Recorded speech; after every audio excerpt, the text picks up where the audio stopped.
Pourquoi elamu na bino balandi ya Tourbillon magazine esengo ezali koyeba bino bozali ebele mpona kozela magazine na bino ya mokolo mwa lelo. Tokofongola basango na biso ya mokolo mwa lelo na elema oyo. Toujours na cadre ya kozala pene ya population, honorable Jean Goïmvouzi akendaki ko présenter ba mes condoléances na famille ya moko ya ba membre ya force du nombre P akendaki lisusu ko répondre na invitation ya association de génération plus. Tolanda reportage na biso.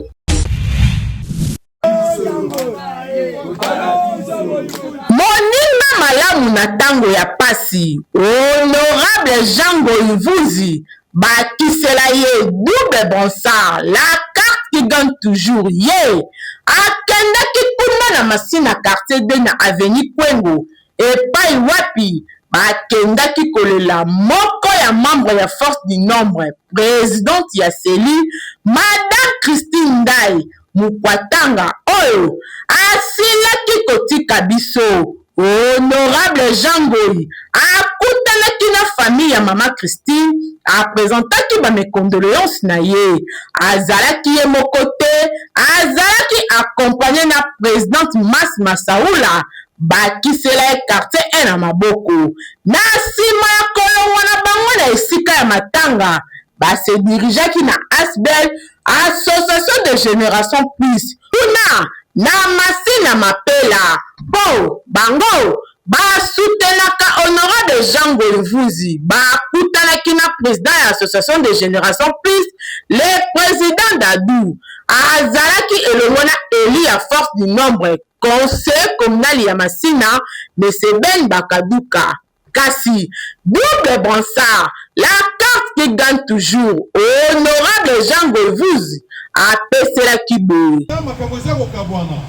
Makambo mosusu etali ville ya Kinshasa, makambo mosusu etali niveau national. Makambo esili kosalama na commune ya Masina ezali mingi na charge ya gouverneur ya ville ya Kinshasa. Mais malheureusement, mandat tokabi pouvoir, oyo tokopesa pouvoir mutu aza na mayele ya abundela commune na biso ya ma abongisa place biso tozali koba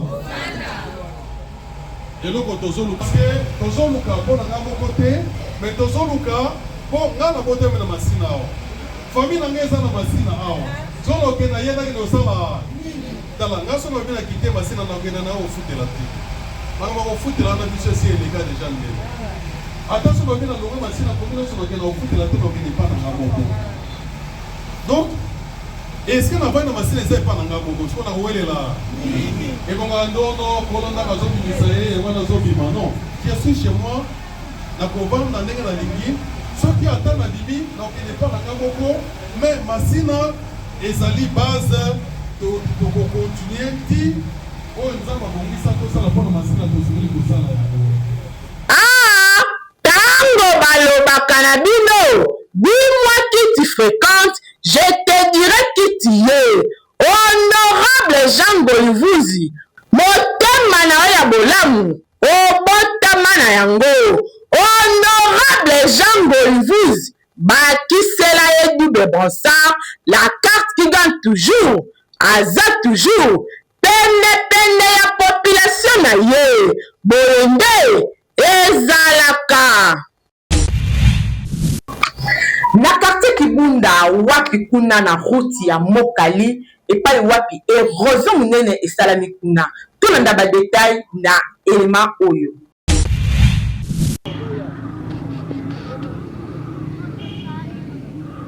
libulu oyo bozali komona ezali na yango kare minete ezali pe carrière te oyo batekaka zelu kasi ezali mama na érosion oyo esalamaki na mikolo euti koleka na bambula ebetaki ebele tozali bongo na komini ya Kimbanzeke précisément na route Mokali na quartier Sakombi nzela oyo bozali komona ezali nzela oyo ebandi na Kinshasa ekeiti na Congo Central kasi nzela oyo ezali penza négligé na ndenge akosakana te po depuis libulu oyo esalama ti lelo ata solution moko ezwamaka te nzokande gouverneur ya ville alobaki Kinshasa ezobonga kasi Kinshasa yango kote oyo ezali lokola babosana mpo na yango ebonga gouverneur ya ville Kinshasa esengeli na yo fongola misu mpo siloga na yo ekozala fwefwe na kati ya population koloba ezalaka malamu ntango moto alobi kasi kosalela nde ekomaka problème gouverneur ya ville Kinshasa ntango yo lobaki Kinshasa ezobonga esengeli na biso tomona mpe Kinshasa yango ebongi neti kote oyo lokola nano ebongi te moye tondima Kinshasa ezobonga ezali te oyo tolobaki te biso oyo tolobi. Accident de circulation et salami na commune Yangalema et pas wapi bato babungisi milimo na bango tolanda ba détail na biso na élément oyo.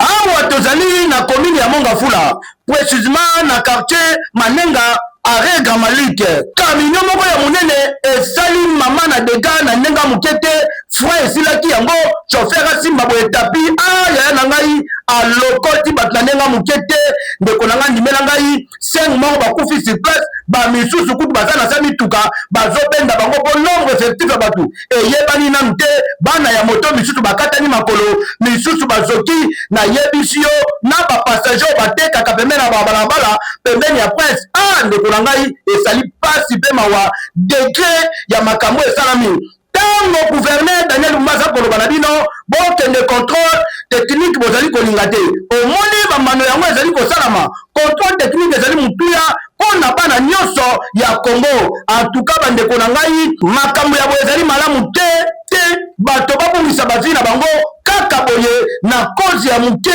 na ntina ya kozanga frère soki mutuka wana ezali malamu te kobimisa ngo na balabala te yango ntango nyonso bazali kobeta se te balabala ezali wenje te yo moto otekaka na balabala tala baninga soko ekomeli bango soko yoki te yo mpe okwea na likambo omoni biso tolobi eke yo. Honorable Jean Goïvouz na fils na ye Mas Masaoula bakendaki ko rendre dernier hommage et pas ya champion à bourse Adeba o azalaki champion à Masina atikaki biso kuna na mboka ya Kolwezi tolanda reportage.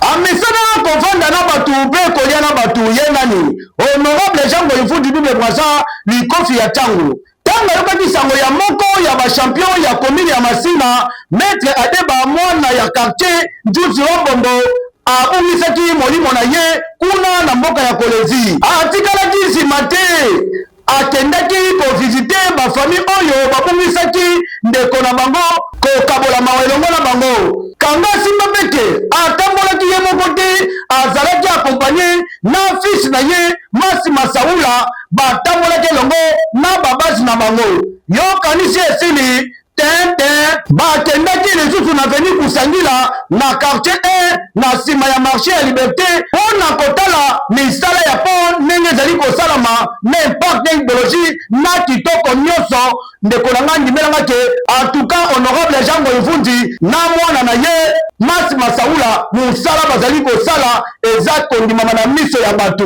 kolongola bango wana Masi Masaoula akitaki na terrain esika wapi bametre babandaki kolela moko ya champion na bango Adeba bango balelaki na makofi balelaki bango lokola ba champion balelaka lokola batu nyonso tute kasi balelaki na makofi na kati ya ringe ezalaki somo na ndenge moke te na présence ya Masi Masaoula soko te tembe yoki yango na communication oyo biso tozali bato ya bato toza na kati ya terrain vivaka elongo na base ntango toyokimbela. Alors les représentants balabra ya kitimbala moko masse namoni esala ebandi déjà mpona facilité population avant toya ototi ndeko na biso afai na likasi tosolola na famille po toyeba ndenge nini tosoki kokanisa obsèque na ye yango toyei kotala misala lelo bazokotia nini mabende oyo bakokule tokotya mpe éclairage mpona permettre bato bakatisaka malamu. Alors ata bute ye munde ezala mpo bato bakatisaka. Merci na bino vraiment. J'espère na moni bino botondi ya mwa ebele. Awa toye eza pona feti te. Toye pona feti te. Toye nde pona matanga. Eloko tozo sala ou bien eloko oyo jango ya sali eza pona honneur na biso. Eza potole la champion na biso akunda mamalamu place azali. Eloko na kosenga na bino kimia vraiment ezala. Banana ba maître na ba o bazo bunda na biso moko peuple na osenga na biso nyonso kimia vraiment ezala. Na pesi merci na batu nyonso tu baye awa pona koya kotala kube koya komona biso kube koya ko visiter biso na matanga na biso. En tout cas na pesi bino surtout merci vraiment. Ah oui, honorable Jango Ivundi lomona fils na ye Masi Masaula makambo bazali kosala endimama ekomama na pa ya nzambe amema yango na motema oyo bozosala moto akoboya aza te soko te tembe oyo ntango nyingo azosala eloko te aza kunebembe me makambo azosala ezomonana bato bazosepela mpe bafamili nyonso baza na esengo bana masina bamema ye na motema. Antuka Masi Masaula azali kaka meme vision meme idéologie loboko na lokolo na lisu elongo na Jango Ivundi bino mibale bokende liboso 2028 eza eyo Masi Masaula kangama na Jango Ivundi ekosimba ekeyo. Tokende mbangu kuna na province ya Kwango na ville ya Kenge epai wapi le colonel Jean-Pierre ataki maboko na moto oyo atungisaka population tango nyonso. Tolanda ba détail na élément oyo. Nayebi eloko moko te nande nakomi koto nanda Tango général Narcisse Muteba alansaki opération zéro kuluna bakuluna bamonaki yango liseki kasi lelo colonel Jean-Pierre oyo azali commandant ya ville ya Kenge na province ya Kwango akangi elenge mobali na kombo ya Eze oyo amesala kotia population mal à l'aise ye mosala na ye eza kobotola basaki ya bato kasi tango colonel Jean-Pierre atiaki ye maboko tala ndenge Eze azobeta misu lokola mbwa alie pilipili kasi colonel Jean-Pierre apeselaki boye na mikro ya tourbillon mai. Eze debi na kombo Eze kaka nde toyebi na kombo wana ye avant-hier devant bâtiment ya fait honorable député national nani auto kufa dernièrement nani kombo nani pena pepi aux environs ya wana alingi abotola jeune garçon boye luzolo lelo te avant-hier mercredi alingi abotola ye sac na ye a résister ya kati na machette a na ba image yango nde tobanda na recherche na ye nde aujourd'hui police criminelle oyo ezali commandé na major David mokangi ye nde toyekopesa toyekolakisa ye epai ya commissaire provincial général longonya na yo colonel Jean-Pierre na mosala kitoko ozali kosala surtout na ndenge ozali kotosa maloba ya général Narcisse Muteba na opération na ye zéro kuluna na kati ya province ya Kwango pe na ville ya Kenge tosengi pe na population bodenosaka bakuluna oyo bino boyebi po opération zéro kuluna esimba na province ya Kwango. Tokende na ngambo ya religion epai wapi église la perle de grand prix bazalaki na journée unique oyo babengaka dose unique tolanda ba détail na élément oyo.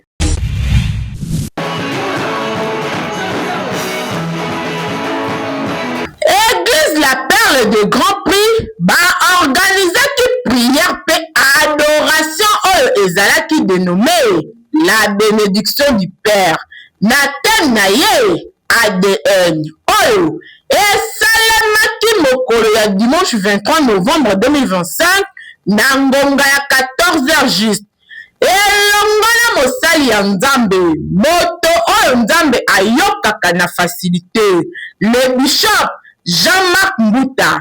Église la Perle de Grand Prix ezwami na avenue Kimbela numéro 50 quartier 3 Masina mosika te na station Eden boulevard Lumumba na croisement ya boulevard Kulumba.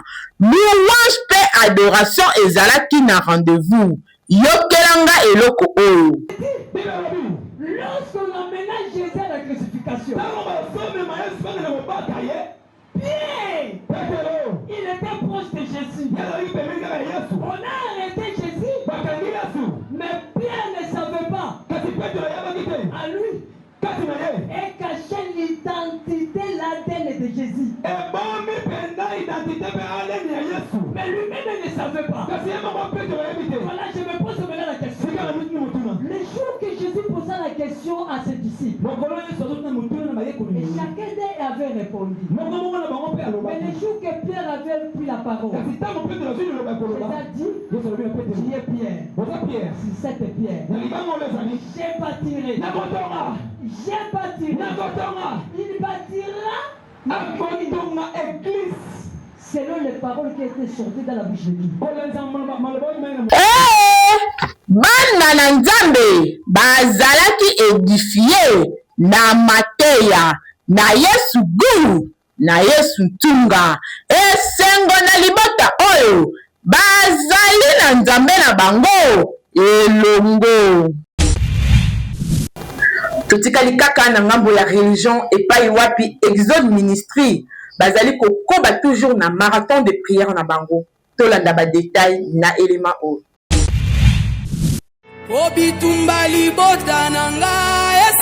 ezali possible omona mpe obika bikambo na nzambe elongo na l'homme de Dieu apôtre Philippe Noka moto oyo nzambe atinzaka puissamment bobake baorganize 60 jours de prière dénommé marathon de prière oyo temi nango ezali où est le Dieu qui a rencontré les prophètes nde kolobama pendant 60 jours wana ndeko ngai ovandi na Kinshasa pe Congo Brazzaville kobuka na te opportunité kitoko yango oyo epesameli yo olingi ozwa programme yoka chaque jour de 5h30 à 6h30 midi de 12h30 à 13h30 et chaque soir de 16h30 à 19h30 yaka obondela yaka obika yo muto kangama makambo eza kotambola bien te bamari de nuit bafemme de nuit misala na yo evanda ekangama tala na bondeli yo yaka omona loboko ya l'homme de Dieu apôtre Philippe Noka moto oyo nzambe adundisa parole mpe bademo bayokelaka ye mpe bagumbamelaka ye kanga adresse avenue Kaniki numéro 24 boulevard Lumumba na commune ya Ntsele arrêt école oza na yo mobimba tala ekomi possible koluka nzambe ndenge balobaka na bible nzambe balukaka ye kozela te oluka nzambe na bamoma ya badifficulté ntango mpo ozala bisengo yaka osambela na elongo na église ya Exode Ministry oyo ekumbamaka epe l'homme de Dieu apôtre Philippe Noka po biso tokozala soki ozangi baloka yo nga deja naweleli nakende kozwa place na ngai kutu tika na yebisa yo ke pendant 60 jours oyo nakotikala lisusu kozonga ndaku te oui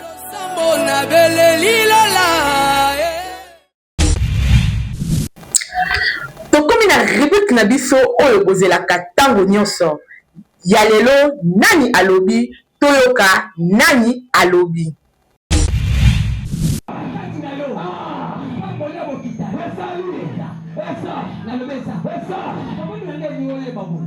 Ata babotaka yo mama na bino azalaki 15e biro yo lokolo bongola motema oza mwana bidaka comprendre le matin. La zone de bataille, maman a mis dans sa 15e bureau. Yo, comment les amours n'ont pas de l'eau, yo, on s'appelle la carte de Milaka. Et c'est là que vous comprenez. Le gars s'appelle la carte de Milaka. La carte de Milaka. Là, on a 15e bureau. Attends 60e bureau. Attends 70e. Non, carte de Milaka. Ça n'a atteint le physique. Vous comprenez la tête. Attends, ma cabane m'a pas tata ça qui en 80. Ça qui va voler. Alors que ça là. Ça là.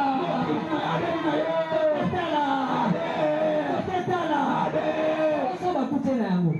Bon cabane tout bon cabane. Donc là, mais nous sommes bons.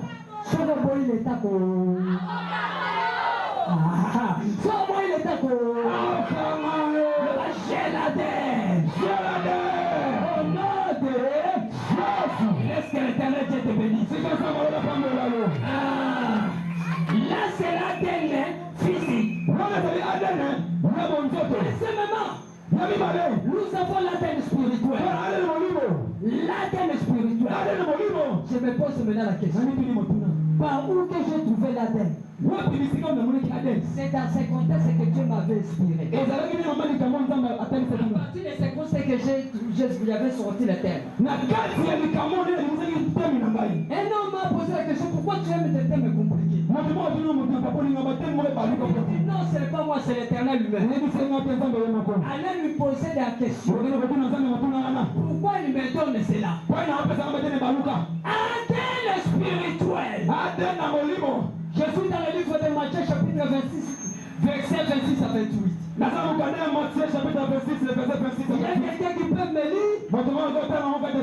Parlez après moi, ADN spirituel. Oh, le ADN spirituel. ADN spirituel. Tu as trouvé le verset? Ok, mettez-nous debout pour lire la Bible. Lis-moi la malabo. Matthieu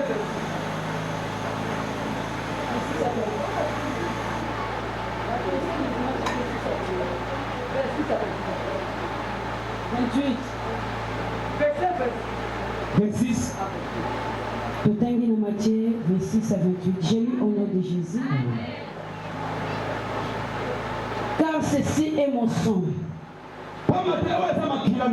Les sons de l'alliance qui est répandu pour plaisir, pour la rémission des péchés.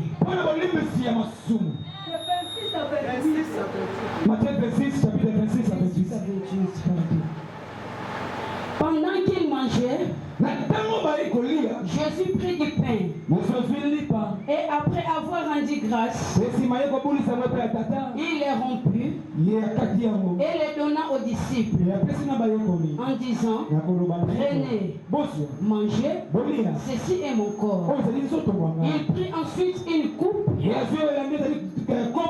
après avoir rendu grâce, il la leur donna en disant: buvez en tous, car ceci est mon sang, le sang de l'alliance qui est répandu pour plusieurs, pour la rémission des péchés.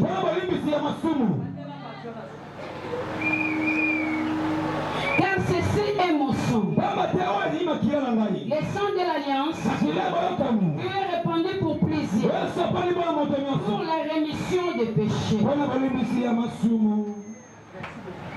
On acclame très fort. La Bible dit, Jésus s'était au table avec les disciples. Il a pris un morceau de pain. Il est rempli. Il donne aux disciples. Il dit: prenez-en. Ceci est mon corps. Il prend encore une autre coupe. Il dit: buvez cela. Ceci est mon sang. Par là, je me pose maintenant la question. À d'autres temps, mon petit, il était en train d'ensorceler les disciples. Oh, Jésus lui-même, il est plus que la sorcellerie. le Nicolas Kindo. Nicolo. Il y a quelqu'un qui peut balancer la main. Ah, peut pas. Est-ce que c'est content avec moi? Oui, mais personne m'a dit que je compte ici comme ma campagne. Alléluia. J'ai compris. Jésus, il savait. Il voulait partir. Qu'est-ce qu'il doit faire? Parce qu'à ce moment-là, l'église n'était pas née. Il y a quelqu'un qui me comprend. L'église n'était pas encore née. Parce que l'église est née sur la croix. Il y a quelqu'un qui me comprend. Mais Jésus, il savait. Il sera crucifié. Il va mourir pour acheter le monde. Dès qu'il était sur la table, Jésus regarda. Il dit, ces enfants ici, ils ont l'ADN de leur père. Ils ont l'ADN physique. Je dois partir. Il faudra que je puisse introduire l'ADN spirituel.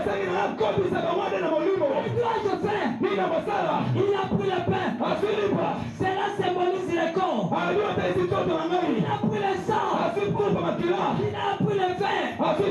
Cela symbolise quoi? Symbolise quoi? L'andanga bien. Ceux qui battent pas eu qu'on dit maillot na identité physique. Barotin d'abord ça la contrôle makila. Et ça la gagne mi bale. Bataille physique, bataille à makila. Ceux qui bataille quand physique beaucoup quand déjà va comment boire la bombe ça makila te pas balo ba longi pe so sani. Et donc funda. Et c'est ça comprendre. Yes ça tellement le bité. So batika na ADN physique. Et simba gate. Et simba te. Ba kokipe ko wanga na ba. Il faut pas qu'on t'appelle na ADN. Le pain symbolise le corps. Les veaux symbolisent le sang. À côté si biso na molimo. Oh mutakoni yango asate. Mutakobo yango. Depuis ces jours-là, Jésus nous a introduits sur l'ADN spirituel. Dès que tu es là, tu es l'ADN de Jésus. Le christianisme, c'est l'ADN de Jésus. Nous-mêmes à témoigner, celui qui est Christ, à la vie. Celui qui n'a pas Christ, n'a pas la vie. Tu dois porter l'ADN du Christ. Celui qui était mort pour l'humanité. Si tu as l'ADN de Jésus, oh, tu as la vie. L'ADN de Jésus. La Bible me dit, tout homme né de nouveau, il a l'ADN de Jésus. Je dis ceci. Tout homme né de nouveau, il porte l'ADN de Jésus. Alléluia. Tel que tu es là, tu as l'ADN de Jésus. Que tu l'as pris. Le pain que tu as mangé dans la Sainte Seine, tu portes l'ADN de Jésus. Na yenzo ta Yesu tera. Na mela makila Yesu tera. Yebango tango melaka. Tango liaka. Uzalaka na elongo. Yes. Na la blanche la kana elongo. Tu as le sang de Jésus. Tu as la tête de Jésus. Je me pose encore la question. Un jour, il y avait un homme. Il était un grand persécuteur. C'est son nom, non? C'était Saoul. La Bible dit, il voulait aller arrêter les gens. Les chrétiens. Sur la route, il raconta Jésus. Lorsqu'il raconta Jésus, la Bible a bien précisé. Il ne tombe pas par terre. Pardon, il ne tombe pas par terre. Il a écouté une voix.